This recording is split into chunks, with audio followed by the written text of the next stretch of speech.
Hello everyone. Recently, I have noticed many people leaving comments under our videos asking if our robot's autonomous driving is safe and whether it will hit people. Regarding this question, today I want to specifically introduce its safety features.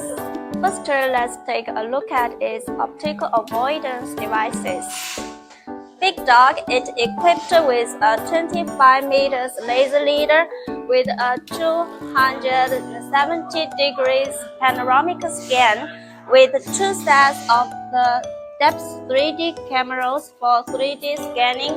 It precisely navigates around the table and the chairs.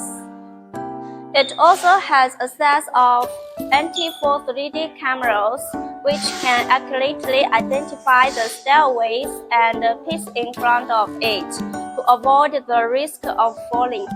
With such a comprehensive optical avoidance design, are you still worried about it will hit people?